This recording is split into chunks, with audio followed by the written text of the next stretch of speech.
Hello friends, आज हम बात करेंगे सिलेबस ऑफ बायोकेमिस्ट्री के बारे में।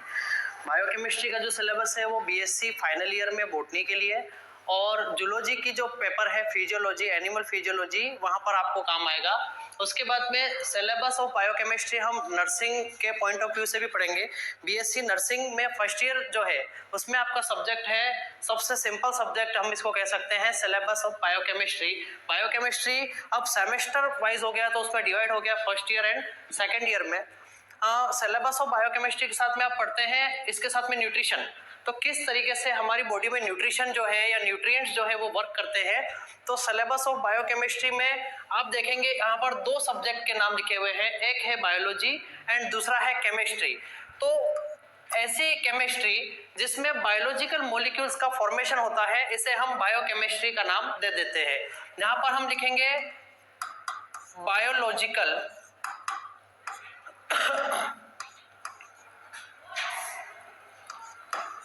मॉलिक्यूल्स, बायोलॉजिकल मॉलिक्यूल्स, और इसको हम कह सकते हैं बायोमोलिक्यूल्स। बायोमोलिक्यूल्स आपको पता होगा, बायोमोलिक्यूल्स आप 8th क्लास से पढ़ते हुए आते हैं, जो हमारे भोजन का या फूड का हिस्सा होते हैं। जैसे कि हम बात करते हैं प्रोटीन, मेन जो बायोमोलिक्यूल्स हैं वो protein, second lipid and then carbohydrate. Protein, lipid and carbohydrate के बारे में यहाँ पर हमको पता है कि ये बायोमोलिक्यूल्स है। अब इनका केमिस्ट्री से क्या रिलेशन है? तो जितने भी बायोमोलिक्यूल्स हैं वो किसी न किसी मोनोमर यूनिट से मिलके बने हैं। जैसे कि प्रोटीन की अगर हम बात करेंगे, ये हम सिंपल इंट्रोडक्शन पढ़ रहे हैं अभी, उसके बाद में हम इसका सिलेबस समझेंगे कि हमको पढ़ना क्या है। पहले बात हम कर रहे हैं बायोकेमिस्ट्री की। तो बायोकेमिस्ट्री आपका पेपर है जिसमें बायो का मतलब हो गया बायोलॉजिकल मॉलिक्यूल्स या बायोमोलिक्यूल्स, और उनका रिलेशन केमिस्ट्री से, क्योंकि कोई ना कोई बायोमोलिक्यूल्स किसी न किसी मोनोमर से डेराइव हो रहा है। तो प्रोटीन जो है वो, प्रोटीन आपको पता है कि प्रोटीन जो है वो एमिनो एसिड से मिलकर के बने होते हैं। तो प्रोटीन का मोनोमर क्या हो गया? Amino acid. देन लिपिड जो है वो फैटी एसिड से डेराइव होते हैं, तो लिपिड का मोनोमर क्या हो गया? Fatty acid. एंड कार्बोहाइड्रेट तो खुद क्या है? मोनोमर है, लेकिन कार्बोहाइड्रेट से मिलकर के क्या बनता है? तो कार्बोहाइड्रेट से शुगर का फॉर्मेशन होता है। तो शुगर क्या है यहाँ पर? शुगर जो है वो पॉलीमर है, शुगर जो है वो पॉलीमर है, एंड कार्बोहाइड्रेट जो है वो इसका मोनोमर है। तो यहाँ पर पढ़ना क्या होता है बायोकेमिस्ट्री में कि कौन सा बायोमोलिक्यूल किस केमिकल स्ट्रक्चर से बना हुआ है, उसका स्ट्रक्चर और उसका फंक्शन हमको यहाँ पर पढ़ना है, इसलिए हम इसको कहते हैं बायोकेमिस्ट्री। ठीक है, तो प्रोटीन, लिपिड और कार्बोहाइड्रेट के अलावा हम यहाँ पर विटामिन भी पढ़ेंगे, जो विटामिन हमारी बॉडी के अंदर फंक्शनल होते हैं। ठीक है, कौन सा विटामिन किसको बनाने में हेल्प करता है, एनर्जी किससे बनती है, एटीपी कैसे बनी होती है, वो सब आपके इस बायोकेमिस्ट्री के सिलेबस में है। एंड देन यहाँ पर बायोकेमिस्ट्री के सिलेबस में आपको पढ़ना है टेक्निक्स, प्रोटीन को सेपरेट करने की टेक्निक, लिपिड को सेपरेट करने की टेक्निक, कार्बोहाइड्रेट को सेपरेट करने की टेक्निक यहाँ पर पढ़नी होती है। एंड बायोकेमिस्ट्री के साथ में आपके यहाँ पर है इम्यूनोकेमिस्ट्री। इम्यूनोकेमिस्ट्री का मतलब है आपकी बॉडी में इम्यून सिस्टम किस तरीके से फंक्शन करता है, एंटीबॉडी का स्ट्रक्चर किस तरीके से बना होता है, एंटीजेंस क्या होते हैं, ठीक है, फैक्टर्स और पार्टिकल्स जो हमारी बॉडी के लिए हार्मफुल होते हैं वो एंटीजेंस कहलाते हैं, और एंटीबॉडी उनके ऊपर फंक्शन करती है, और एंटीबॉडी फंक्शन करने के बाद में हमारी बॉडी की इम्यूनोलॉजी का फॉर्मेशन होता है। इम्यूनोलॉजी एक सब्जेक्ट है और इम्यूनिटी हमारी बॉडी का एक सिस्टम है जिसको हम इम्यून सिस्टम के नाम से जानते हैं। ठीक है, तो ये तो हो गया बायोकेमिस्ट्री का मतलब, बायोलॉजिकल केमिस्ट्री जिसमें बायोमोलिक्यूल्स का केमिकल स्ट्रक्चर बताया जाता है, इसीलिए इसको बायोकेमिस्ट्री कहा जाता है। नेक्स्ट हम बात करेंगे father of biochemistry. Father of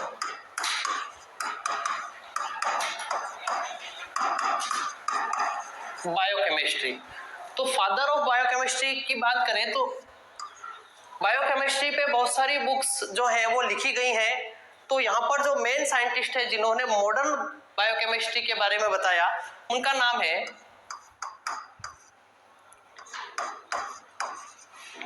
Alexander curl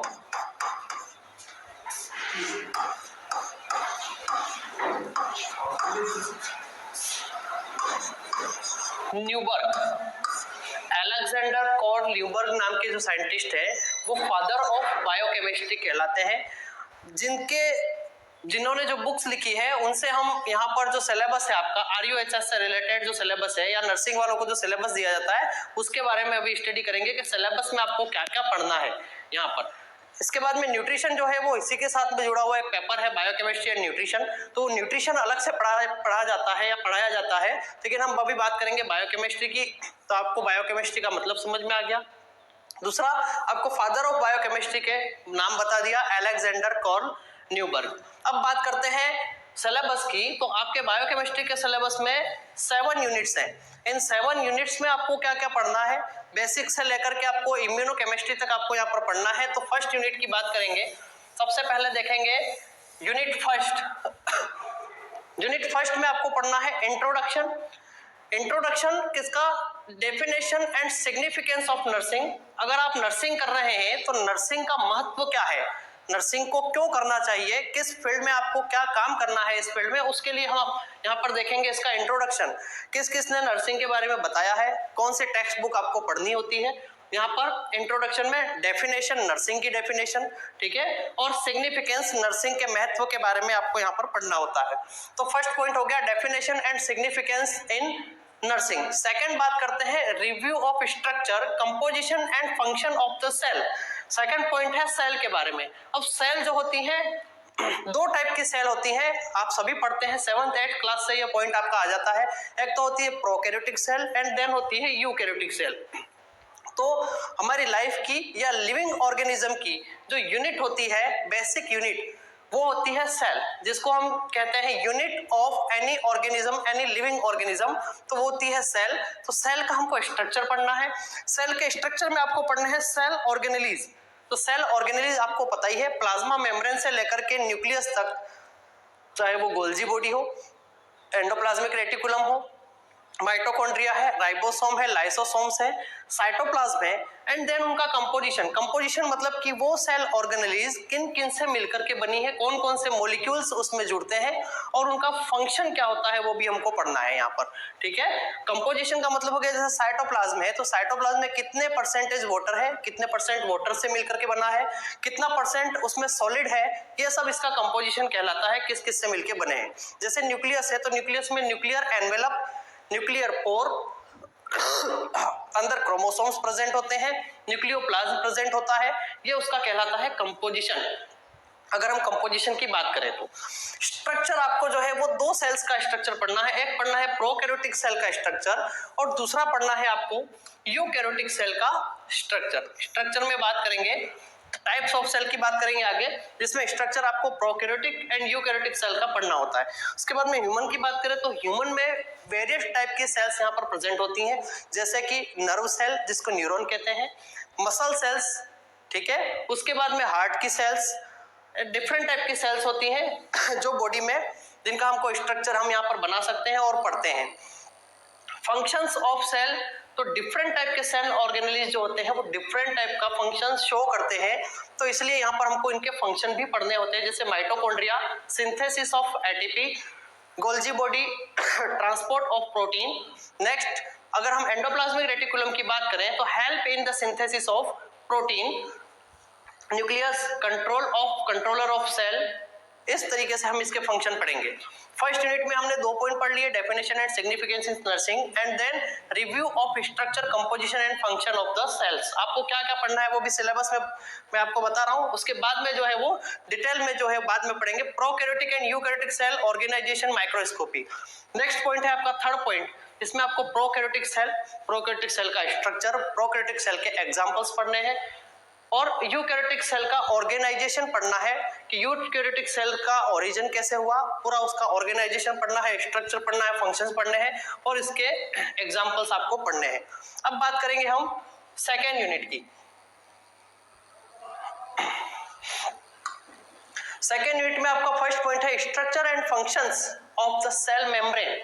तो सेल की जो कवरिंग होती है उसको कहते हैं सेल मेम्ब्रेन, सेल मेम्ब्रेन को सेकंड जाना जाता है साइटोप्लाज्मिक मेम्ब्रेन के नाम से, ठीक है। सेल मेम्ब्रेन हो गया, साइटोप्लाज्मिक मेम्ब्रेन हो गया, एंड देन इसका थर्ड नाम एक और है जिसको कहते हैं plasma membrane. Structure and functions of cell membrane, plasma membrane या साइटोप्लाज्मिक मेम्ब्रेन तीनों एक ही है। इसका स्ट्रक्चर क्या है, तो ये प्रोटीन लिपिड से मिलकर के बनी होती है, कार्बोहाइड्रेट का भी कुछ पार्ट होता है, कुछ स्टेरॉइड्स भी होते हैं जिनके डिफरेंट फंक्शन होते हैं। फंक्शन की बात करें तो प्लाज्मा मेम्ब्रेन का जो मेन फंक्शन है वो होता है ट्रांसपोर्टेशन, जिसमें आप डिफरेंट टाइप के ट्रांसपोर्ट पढ़ते हैं, active transport, passive transport, osmosis and diffusion. Second है fluid mosaic model and tight junction in cytoskeleton. तो कुछ मॉडल्स, वेरियस टाइप के मॉडल्स दिए गए हैं प्लाज्मा मेम्ब्रेन के ऊपर, जिसमें सबसे सर्वमान्य मॉडल है फ्लूइड मोज़ेक मॉडल, या जिसको तरल मोज़ेक प्रतिरूप के नाम से जाना जाता है, फ्लूइड मोज़ेक मॉडल।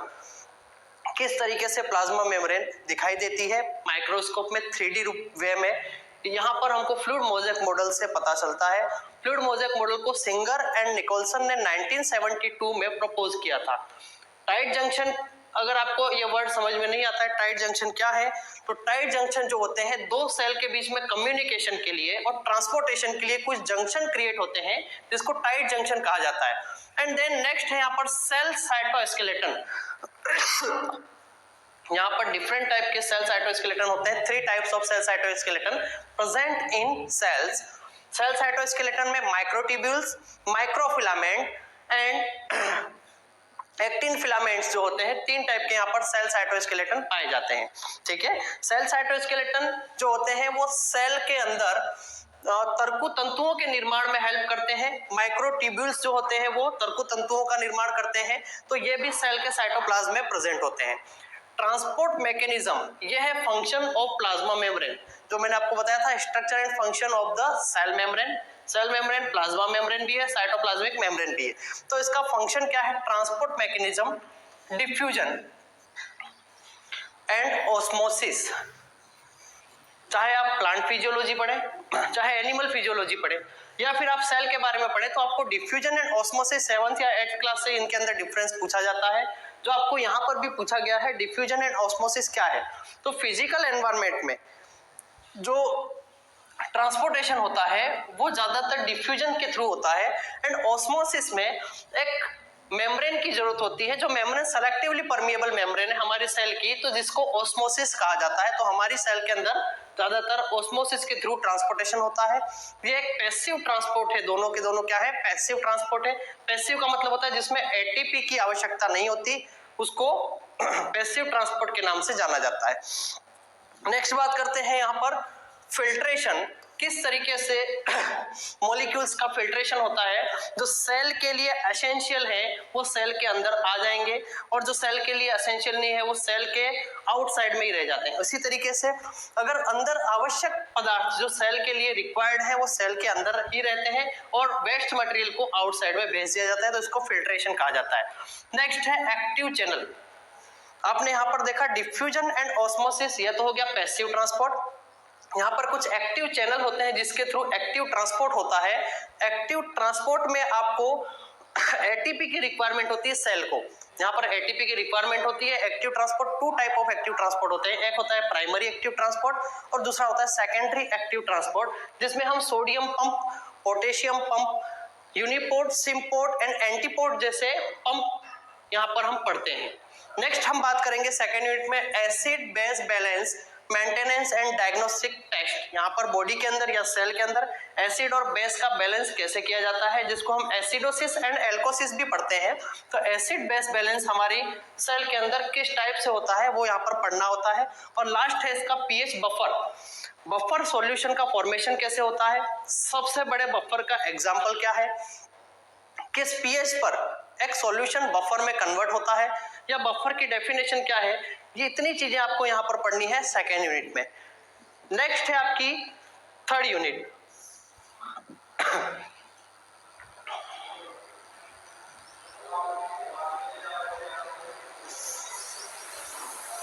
हम बात करेंगे थर्ड यूनिट की। यहां से आपके स्टार्ट होते हैं मेटाबॉलिज्म।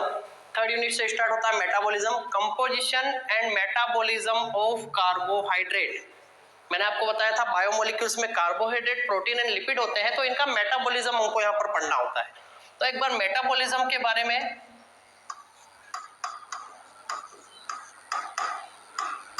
मेटाबॉलिज्म क्या है इसके बारे में हम समझ लेते हैं। 3 यूनिट आपकी third, fourth and fifth metabolism के ऊपर डिपेंड करती हैं। मेटाबॉलिज्म में there are 2 types of processes, first is anabolic and second is catabolic reaction. 2 type की रिएक्शन होती हैं, anabolic and catabolic reaction. Anabolic का मतलब होता है सिंथेसिस, और इसको हम कह सकते हैं फॉर्मेशन। किसी भी बायोमोलिक्यूल्स का अगर सिंथेसिस हो रहा है, निर्माण हो रहा है या फॉर्मेशन हो रहा है, तो वो कहलाता है एनाबॉलिज्म। मेटाबॉलिज्म में एनाबॉलिज्म का मतलब है किसी भी मॉलिक्यूल का फॉर्मेशन होना। एंड देन कैटाबॉलिज्म की अगर बात करते हैं तो यहाँ पर degradation of any molecule, it's called anabolism और एनाबॉलिक प्रोसेस। मतलब मेटाबॉलिज्म का मतलब क्या हो गया, एनाबॉलिक रिएक्शन जिसमें किसी बायोमोलिक्यूल्स का फॉर्मेशन हो रहा है, और कैटाबॉलिक का मतलब क्या हो गया, जिसमें किसी बायोमोलिक्यूल्स का डिग्रेडेशन हो रहा है। तो हमको यहाँ पर क्या पढ़ना है, कार्बोहाइड्रेट का डिग्रेडेशन, टूटना भी, और उसका सिंथेसिस मतलब जुड़ना भी। कैटाबॉलिज्म एंड एनाबॉलिज्म दोनों यहाँ पर हमको पढ़ना होता है। कौन सी ऐसी रिएक्शन है जिसमें कार्बोहाइड्रेट बन रहा है, तो जैसे ग्लूकोज 6 कार्बन कार्बोहाइड्रेट है, तो ग्लाइकोलाइसिस से वो टूटेगा और ग्लूकोनियोजेनेसिस से नया ग्लूकोज का फॉर्मेशन होगा। इस तरीके की प्रोसेस हमको यहाँ पर पढ़नी है, साइकिल्स पढ़नी है। नेक्स्ट पॉइंट है यहाँ पर type, structure, composition and usages. Carbohydrate का क्लासिफिकेशन पढ़ना है।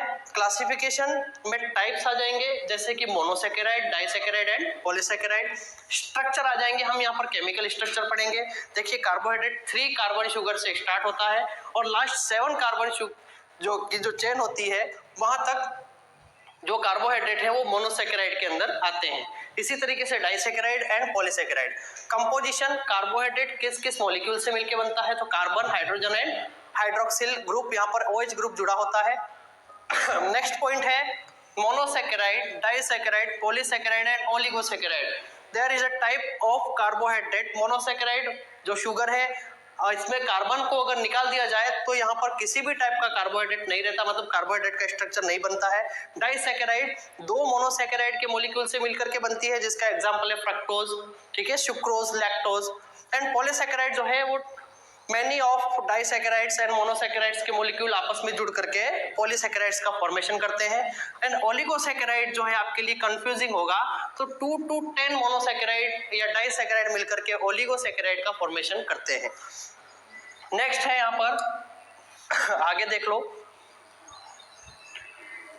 मेटाबॉलिज्म में पाथवे ऑफ ग्लूकोज आपको पढ़ना है 3rd यूनिट के अंदर ही, क्योंकि अभी ये चल रहा है कार्बोहाइड्रेट। तो यहाँ पर आपको कौन कौन सी साइकिल पढ़नी होती है, एक पढ़नी होती है ग्लाइकोलाइसिस, ग्लूकोज का अपघटन या टूटना, जिसको हम ग्लाइकोलाइसिस के नाम से जानते हैं। लाइसिस का मतलब डिग्रेडेशन ऑफ ग्लूकोज, तो ये एक प्रोसेस हो गई कैटाबॉलिज्म। नेक्स्ट आपको पढ़नी है ग्लूकोनियोजेनेसिस। तो ग्लूकोनियोजेनेसिस मतलब ग्लूकोज का फिर से फॉर्मेशन हो जाना, टूट तो गया वो ग्लाइकोलाइसिस से, अगर बनना है तो किस तरीके से बनेगा, ग्लूकोनियोजेनेसिस से बनेगा, जिसको हम कोरी साइकिल के नाम से भी जानते हैं। उसके बाद में बात करते हैं ट्राई कार्बोक्सिलिक एसिड साइकिल या TCA साइकिल, जिसको आप क्रेब्स साइकिल के नाम से जानते हैं। तो यहाँ पर आप हमेशा याद रखना, हैंस एडोल्फ क्रेब ने एक साइकिल दी थी, क्रेब साइकिल, जो ग्लाइकोलाइसिस के बाद में रन करती है, जिसको TCA try carboxylic acid cycle और सिट्रिक एसिड साइकिल CAC के नाम से भी जाना जाता है। देन है ग्लाइकोजिनोलाइसिस। तो ग्लाइकोजन का टूटना, एक पॉलीसेकेराइड है उसका टूटना हम कहते हैं ग्लाइकोजिनोलाइसिस। उसके बाद में हम बात करेंगे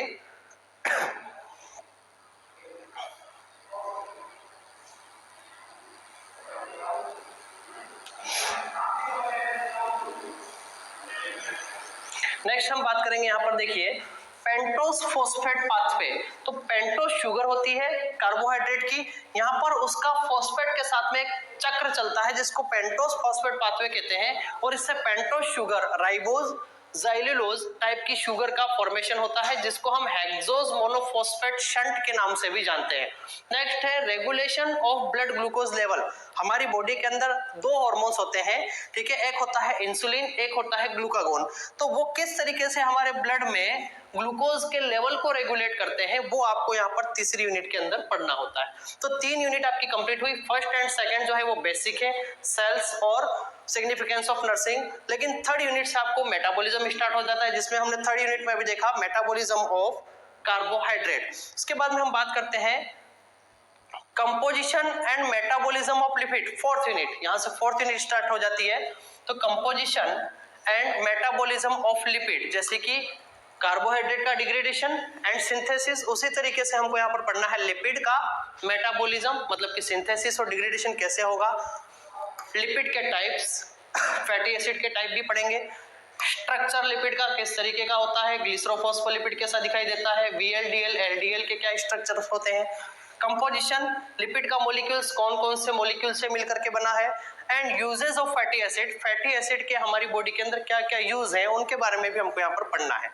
नेक्स्ट नोमेनक्लेचर, किस तरीके से किया जाता है लिपिड का। Roles and prostaglandins, prostaglandins and prostacyclins आपने सुने होंगे, तो इनके रोल्स क्या है बॉडी के अंदर। और मेटाबॉलिज्म फैटी एसिड, मतलब कि लिपिड जो है वो फैटी एसिड से बना है, लेकिन फैटी एसिड भी किससे मिलकर के बना है या इसका मेटाबॉलिज्म किस तरीके से होता है, तो उसकी भी कुछ साइकिल्स होती हैं जिसको हम बीटा ऑक्सीडेशन के नाम से जानते हैं। Breakdown and synthesis. नेक्स्ट हम यहाँ पर बात करते हैं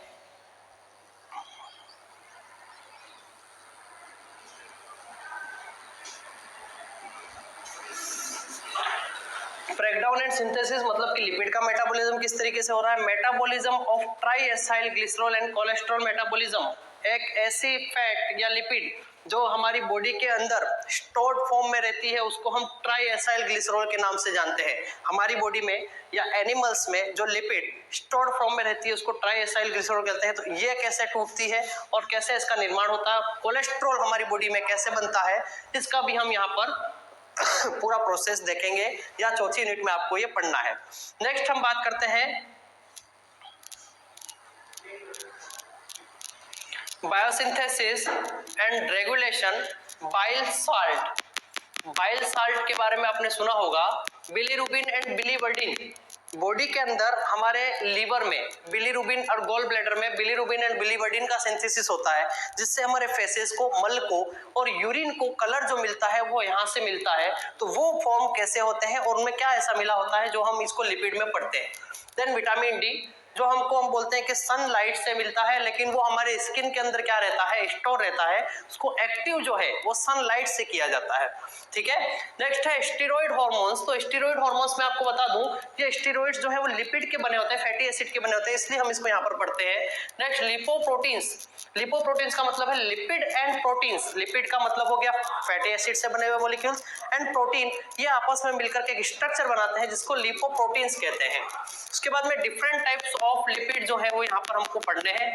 और एक डिजीज जो लिपिड के बढ़ जाने से या कोलेस्ट्रॉल के बढ़ जाने से हो जाती है उसको कहते हैं एथेरोस्क्लेरोसिस, वो भी आपको यहाँ पर फोर्थ यूनिट में पढ़नी होती है, ठीक है। नेक्स्ट है लास्ट पांचवी यूनिट, ठीक है, मेटाबॉलिज्म की पांचवी यूनिट, जिसमें आपको मेटाबॉलिज्म पढ़ना है। एक हो गया कार्बोहाइड्रेट का मेटाबॉलिज्म, एक हो गया लिपिड का मेटाबॉलिज्म, और हम फिफ्थ यूनिट में पढ़ेंगे यहाँ पर metabolism of proteins and amino acid. Amino acid मैंने आपको बताया प्रोटीन के मोनोमर को अमीनो एसिड कहा जाता है। तो इसका कंपोजिशन एंड मेटाबॉलिज्म जो है वो आपको फिफ्थ यूनिट के अंदर यहाँ पर पढ़ना है। Types and structure, composition and uses of amino acid. तो there are 22 types of essential amino acid which is found in animals which form और synthesis of protein in with the help of endoplasmic reticulum, ठीक है। तो यहाँ पर protein का formation कैसे होता है, तो अमीनो एसिड से होता है। एक एक अमीनो एसिड का क्या फंक्शन है, इसके क्या स्ट्रक्चर्स है, वो आपको सभी को यहाँ पर पढ़ना होता है, खासकर नर्सिंग वालों को तो ये पढ़ना ही है। प्रोटीन का मेटाबॉलिज्म क्या है वो भी आपको यहाँ पर पढ़ना होता है। नेक्स्ट हम बात करते हैं पांचवी यूनिट के अंदर protein synthesis and protein targeting, ठीक है। प्रोटीन टारगेटिंग का जो काम है वो प्रोटीन टारगेटिंग का फंक्शन करती है गोल्जी बॉडी। किस तरीके से करती है, प्रोटीन बनने के बाद में उसको कहाँ भेजना है, सेल में। ये फंक्शन होता है गोल्जी का। ये प्रोसेस आपको यहाँ पर पढ़नी है। ग्लाइकोसाइलेशन, किस तरीके से ग्लाइकोसाइलेशन होता है किसी प्रोटीन का कि वो कहाँ जाएगा, उसको किस तरीके से एक मैसेज मिलते हैं, उसको ग्लाइकोसाइलेशन कहते हैं। क्रोमेटोग्राफी, या आप केमिस्ट्री में भी पढ़ते हैं, बायोमोलिक्यूल्स को या प्रोटीन को सेपरेट करने की एक टेक्निक है। इलेक्ट्रोफोरेसिस भी यही यूज में आती है, किस तरीके से प्रोटीन को सेपरेट किया जाता है। एंड सीक्वेंसिंग, तो प्रोटीन की सीक्वेंसिंग कैसे होती है, मतलब कौन सा अमीनो एसिड के बाद में कौन सा अमीनो एसिड जुड़ा हुआ है, या उसको प्रोटीन को हम कहां से कट करेंगे तो हमको कौन सा अमीनो एसिड मिलेगा, या कौन से एंजाइम्स प्रोटीन को कट करते हैं, वो सीक्वेंसिंग के अंदर पढ़ा जाता है। नेक्स्ट है मेटाबॉलिज्म ऑफ नाइट्रोजन। तो नाइट्रोजन में आपको यहाँ पर नाइट्रोजन फिक्सेशन पूरा पढ़ना है, नाइट्रोजन का टूटना, वो नाइट्रोजन से प्रोटीन का फॉर्मेशन, वो आता है मेटाबॉलिज्म ऑफ नाइट्रोजन में। जो प्लांट के अंदर नाइट्रोजन फिक्सेशन होता है वो भी आपको यहाँ पर पढ़ना होता है। इलेक्ट्रोफोरेसिस मैंने आपको बता दिया, सीक्वेंसिंग, मेटाबॉलिज्म ऑफ नाइट्रोजन हो गया। नेक्स्ट है fixation and assimilation of urea cycle. यहाँ पर देखिए यूरिया साइकिल भी आपको पढ़नी होती है। क्यों?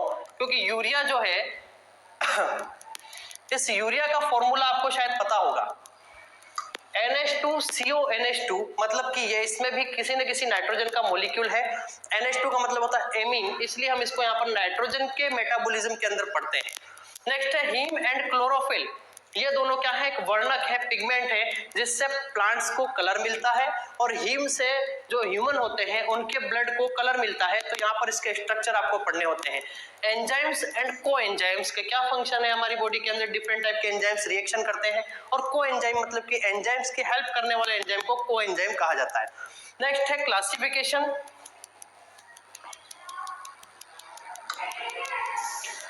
Properties, kinetics, inhibition, control. Enzymes की काइनेटिक्स मतलब कि एंजाइम्स किस तरीके से फंक्शन करते हैं, और एंजाइम्स की लिए थ्योरी दी गई है, वो भी आपको यहाँ पर पढ़नी है, जैसे कि लॉक की थ्योरी आपने नाम सुना होगा। नेक्स्ट यूनिट है 6 unit, composition of vitamin and minerals. Vitamins का आपको नोमेनक्लेचर, उनके नाम और उनके फंक्शंस पढ़ने हैं, और मिनरल्स में माइक्रोन्यूट्रिएंट एंड मैक्रोन्यूट्रिएंट के बारे में आपको यहाँ पर पढ़ना होता है। ठीक है। Structure, classification, properties, absorption, storage and transportation and normal concentration. तो किस तरीके से विटामिन का ट्रांसपोर्टेशन होता है, इनका स्टोरेज होता है, एब्जॉर्प्शन होता है, ये सभी आपको कहां पर पढ़ना है, 6 यूनिट में। तो सबसे छोटी यूनिट जो है आपकी बायोकेमिस्ट्री की, वो है 6 यूनिट नर्सिंग वालों के लिए। नेक्स्ट लास्ट आपकी जो यूनिट है 7th यूनिट, उसके बारे में मैं आपको बता देता हूं। यह है इम्यूनोलॉजी पे डिपेंड, इम्यूनोकेमिस्ट्री के नाम से जानते हैं, जिसमें हमारी बॉडी किस तरीके से एंटीजन के लिए रेस्पॉन्स करती है या रोगों से लड़ने की क्षमता आती है, उसको कहा जाता है इम्यूनोकेमिस्ट्री, इम्यूनोलॉजी। इम्यून रेस्पॉन्स, किस तरीके से यहाँ पर इम्यून रेस्पॉन्स होगा। ठीक है। नेक्स्ट है structure and classification of immunoglobins. Immunoglobins का मतलब है antibody, IgM, IgG, IgA, IgD and IgE। ये क्या होती हैं, इम्यूनोग्लोबुलिन्स होती हैं। तो इम्यूनोग्लोबुलिन्स को हम क्या कहते हैं, एंटीबॉडी। इम्यूनोग्लोबुलिन्स कहो या एंटीबॉडी कहो, इसका स्ट्रक्चर पढ़ना होता है। मैकेनिज्म ऑफ एंटीबॉडी प्रोडक्शन, किस तरीके से एंटीबॉडी हमारी बॉडी के अंदर प्रोड्यूस होती है, कौन सी सेल्स है जिनको हम प्लाज्मा बी सेल्स बोलते हैं, वो एंटीबॉडी का फॉर्मेशन करती है। तो एंटीबॉडी फॉर्म करने वाली सेल्स कौन सी होती हैं, एंटीजन, HLA टाइप, ठीक है, जिसको हेला जीन्स कहा जाता है। जीन्स होते हैं जिनको हेला जीन्स कहते हैं, उससे एंटीजन प्रोड्यूस होते हैं, और वो एंटीजन हमारी बॉडी को अफेक्ट करते हैं। नेक्स्ट है फ्री रेडिकल, एंटीऑक्सीडेंट्स, या हमारी बॉडी के अंदर टॉक्सिक क्रिएट करने वाले कौन से मॉलिक्यूल्स हैं, जिसको ये एंटीबॉडी या हमारी बॉडी क्या करती है, उनसे लड़ने की क्षमता रखती है। स्पेशलाइज्ड प्रोटीन, यहाँ पर आपको कुछ पढ़ने हैं, जैसे कि कोलाजन प्रोटीन हमारी बॉडी में क्या काम करता है, इलास्टिन हमारी बॉडी में क्या काम करता है, इलास्टिसिटी को बढ़ाने का काम करता है। केराटिन आपको पता ही है, हेयर एंड नेल्स जो होते हैं वो केराटिन प्रोटीन के बने होते हैं। मायोसिन जो है वो मसल्स के अंदर प्रेजेंट होता है। लेंस प्रोटीन जो है वो आईज में प्रेजेंट होता है। ठीक है। Electrophoretic and quantitative determination of immunoglobulins, ELISA एक टेक्निक है जिसको हम एंजाइम लाइक इम्यूनोसॉर्बेंट ऐसे के नाम से जानते हैं, जिसमें एंटीजन और एंटीबॉडी का क्या होता है, एक दूसरे से क्या किया जाता है, वो अटैच होती हैं। तो किस तरीके से अटैच होती हैं वो हम किस में पढ़ते हैं, एंजाइम लाइक इम्यूनोसॉर्बेंट ऐसे नाम की एक टेक्निक है जिसके अंदर हम इसको पढ़ते हैं। तो ये आपका हो गया पूरा बायोकेमिस्ट्री का सिलेबस। नर्सिंग वालों के लिए, बीएससी नर्सिंग के लिए, जिसमें आपके 7 यूनिट है और 7 यूनिट में आपको क्या क्या पढ़ना है ये मैंने आपको ब्रीफ में समझाया है। अब फर्स्ट यूनिट से ये सिलेबस जो है हम एक एक चीज को डिटेल में पढ़ेंगे, तो आपको ये क्लास जो है वो कंटिन्यू रखनी है, ठीक है। Thank you.